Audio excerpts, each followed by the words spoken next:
Hi hello, আপনাকে স্বাগতম আমাকে দেখতে এবং কি শুনতে ভিডিওটিতে ক্লিক করার জন্য। কথা বলবো পরিমণি ইস্যু নিয়ে। যদিও আমি এসব ব্যাপারে খুব কম কথাই বলি। বিশেষ করে পরিমণি কিংবা বাংলাদেশের কিছু থার্ড ক্লাস নায়িকা আছে না? যারা মূলত মিডিয়াতে টিকে আছে খাট কাঁপিয়ে। এদেরকে নিয়ে আমি খুব কম কথা বলার চেষ্টা করি। এখন আপনারা বলতে পারেন যে খাট কাঁপানো ছাড়া নায়িকা বাংলাদেশে কি আছে? আদৌ কি আছে? হয়তোবা নাই। তবে কোনো না কোনোভাবে কোনো না কোনো কারণে কথা বলতে হয় তাদেরকে নিয়ে। বিকজ ফেসবুক কিংবা মিডিয়াতে ভাইরাল টপিক নিয়ে যেহেতু আমি কথা বলি, সেই অর্থে কথা বলতে হয়। রিসেন্ট পরিমণিকে নিয়ে মিডিয়া পাড়া খুব সজাগ। শুধু রিসেন্ট না, আমি ভুল বলতেছি। সবসময় আমার কেন জানি মনে হয় সাংবাদিক কিংবা এই মিডিয়াটা আ সংবাদকর্মী যারা আছে পরিমণিকে ইস্যু করেই খেয়ে পরে বেঁচে আছে। এটা আমার মনে হয়। এখন আমার এই কথার উপর বেস করে অনেকেই বলতে পারেন, "ভাই আপনিও তো উনাকে নিয়ে কথা বলতেছেন। আপনিও তো এর বাহিরে না, এর ভিতরেই, এর মধ্যেই।"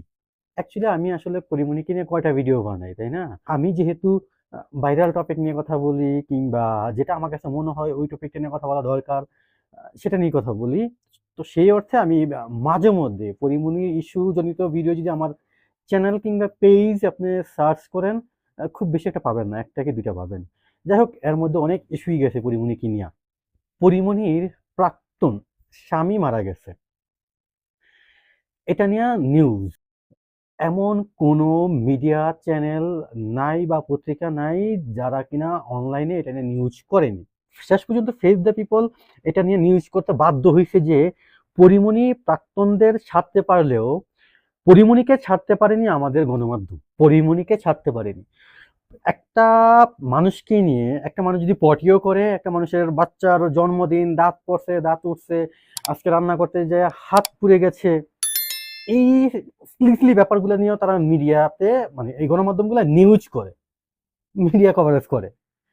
জাস্ট এটা আপনি কিভাবে নিচ্ছেন বা নিবেন সেটা আপনার ব্যক্তিগত বিষয়। বাট আমার কাছে মনে হচ্ছে যে এত লেম, এত ছোট লোকই কিংবা মানে তারা আসলে কি সাংবাদিক? আমার কাছে কখনই মনে হয় না। বা আসলে সাংবাদিকতা আমি মনে করি দর্পণ, দর্পণই তো, তাই না? সমাজের আমাদের আমরা আমাদের সমাজে যেই আপডেটগুলা পাই, আমাদের সমাজ সম্পর্কে, আমাদের দেশ সম্পর্কে, আন্তর্জাতিক সম্পর্কে যা কিছু আছে সবকিছু আমরা এই সংবাদ মাধ্যমে জানতে পারি। সাংবাদিকের মাধ্যমেই জানতে পারি। আমরা কোনো না কোনো একটা চ্যানেলকে ফলো করি বা সাবস্ক্রাইব করা আছে যেখান থেকে আমরা নিউজ দেখি ট্রাস্টেড। প্রথম আলো বলেন, বাংলাদেশ প্রতিদিন বলেন, যুগান্তর, জনকণ্ঠ, সমকাল, অনেক, অনেক। তো আমরা ওই দিকে তাকায় থাকি। এটা নিয়ে পরিমণি নিজেও একটা ক্ষোভ জাগছে তার ফেসবুক পেইজে। সে লেখছে, "ভিউজের আশায় কেন আমার মৃত মানুষকেও ছাড়ছি না।" জাস্ট ভিউজের আশায় আমরা মৃত মানুষকেও কেন ছাড়ছি না? যে নিজেও এটা নিয়ে মন্তব্য করছে পরিমণি। অথচ আমরা কতটুকু ছোট লোক, আমাদের মিডিয়া কর্মীগুলা, গণমাধ্যম আ কতটুকু আসলে মানে আমরা কোথায় আছি? আমি এটা নিয়ে যদি কথা বলি অনেক দূর বলা যাবে, অনেক কিছু বলা যাবে। অনেক ইস্যু নিয়ে কথা বলা যাবে। আসলে ভিডিওটা আমি এত বড় করতে চাচ্ছি না। বিকজ ভিডিও বড় করলে হয় কি আমার অডিয়েন্স গুলা দেখে না, শেষ পর্যন্ত দেখে। আমি চেষ্টা করি আমার ভিডিওগুলো খুব ছোট করার, ডিরেকশন গুলো যাতে খুব ছোট হয়, যাতে আমার অডিয়েন্স বিরক্ত না হয়। তবে কিছু, কিছু ক্ষেত্রে কিছু, কিছু বিষয় খুব লম্বা হয়ে যায়, শেষ করা যায় না। এটার জন্য আমি সরি, দুঃখিত। তবে আমি রিকোয়েস্ট করব আমাকে আপনারা কমেন্ট বক্সে জানাইতে পারেন। আপনাদের যেই কোনো সমস্যা আমাকে নিয়ে, আমার ভিডিও নিয়ে, আমার চ্যানেল নিয়ে। এই অধিকারটা অবশ্যই আপনাদের আছে। যেহেতু আপনারা আমাকে সাবস্ক্রাইব করছেন, আমাকে ফলো করেন, সেই জায়গা থেকে বলতেছি। তো যাই হোক, এই পরিমণি ইস্যু নিয়া অনেকেই অনেক কথা বলে, অনেকেই অনেক গণমাধ্যম অনেক টাইপ নিউজ করে। তো আমার এই ব্যাপারটা নিয়ে কথা বলা দরকার ছিল। মনে হইলো কথা বলি, তাই বললাম। আসলে নিউজ করার মতো অনেক কিছু আছে আমাদের। আমাদের চারপাশে, আশেপাশে অনেক কিছু নিয়ে আমরা নিউজ করতে পারি, যাতে ওই মানুষগুলোর উপকার হয়।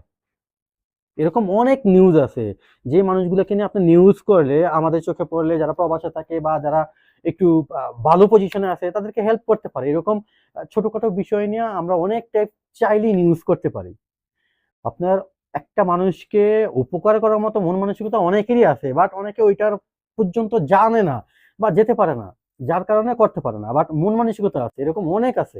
তো যাই হোক, সমাজে এরকম অসংখ্য টপিক আছে, বিষয় আছে, মানুষ আছে যাদেরকে নিয়ে নিউজ করলে এটা আমার মনে হয় তাদের জন্য উপকার হয়, তাদের জন্য ভালো হয়। আপনারা এই আলতু ফালতু নিউজ আলতু ফালতু আমি বলতেছি, এই পরিমণি একদম হাগা-মুতা থেকে শুরু করে A to Z তার বাচ্চা আজকে কি পাতলা পায়খানা করছে নাকি কি করছে, সরি আমি এই ওয়ার্ডগুলো ইউজ করতেছি বিকজ আমার খুব রাগ হচ্ছে, বাট আমি খুব কন্ট্রোলে আছি।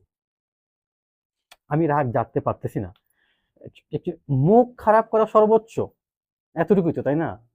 এই এগুলো আসলে এই যে হলুদ সাংবাদিক বলেন, সাংবাদিকতা বলেন, এই জায়গাটাকে আসলে খুব নিকৃষ্ট, মানে নোংরা করে ফেলতেছে কিছু সাংবাদিক। জাস্ট ক্লিকের জন্য, টিআরপির জন্য বা কিংবা ভিউজের জন্য। এটা আসলে কতটুকু যৌক্তিক তাদের কাছে যদি প্রশ্ন করেন, তারা আমি শিওর তারা অ্যান্সার করতে পারবে না। বলে না চালাইয়া দেন, ওই অবস্থা এখন হয়েছে আর কি। তো গণমাধ্যমগুলো আমাদের বাংলাদেশে আপনি কাকে ট্রাস্ট করবেন? ট্রাস্টেড গণমাধ্যম আসলে কে? যমুনা টিভি পর্যন্ত এটা নিউজ করছে, যমুনা টিভি। যাই হোক, আমি এগুলো নিয়ে আসলে অনেক কিছুই চাইলে বলা যায়, আমি ভিডিওটা বেশি বড় করব না। তবে হ্যাঁ, আমি আবারও বলি, যদি আমার এই ভিডিওটা তাদের পর্যন্ত যায়, আমি তাদেরকে রিকোয়েস্ট করব, বাংলাদেশে অনেক টপিক আছে, খুব অসহায় মানুষ আছে, খুব খারাপ জায়গা আছে, পজিশন আছে, অনেক সমস্যা আছে আমাদের বাংলাদেশে, এগুলো তুলে ধরেন, ওগুলো নিয়ে নিউজ করেন, সবার চোখে আসুক। আমি এতটুকু রিকোয়েস্ট করবো আর কি তাদেরকে। যেটা হবে আপনার কাজও হবে, প্লাস দেশপ্রেমও হবে। এখন আপনি ওইটা নিয়ে নিউজ কভার করলে কতটুকু ভিউজ আসলো, কয়টা মানুষ দেখলো, এই জিনিসটা আপনার মাথা থেকে ঝেড়ে ফেলে দেন।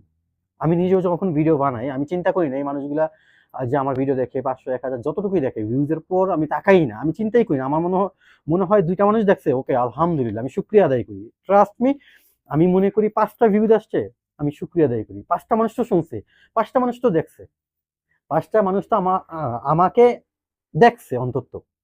ভিডিওটা কতটুকু প্লে করছে, কতটুকু শুনছে, সেটা আমার দেখার বিষয় না। ইভেন অনেকে কমেন্টস করেন, ওরে তখন তো আরো ভালো লাগা কাজ করে। জাস্ট 1টা 2টা কমেন্টস করলেই আলহামদুলিল্লাহ, আমি আমি খুশি থাকি। কারণ আমার কথাগুলো মানুষ শুনতেছে, একটা মানুষ শুনতেছে অন্তত। সেই অর্থেই।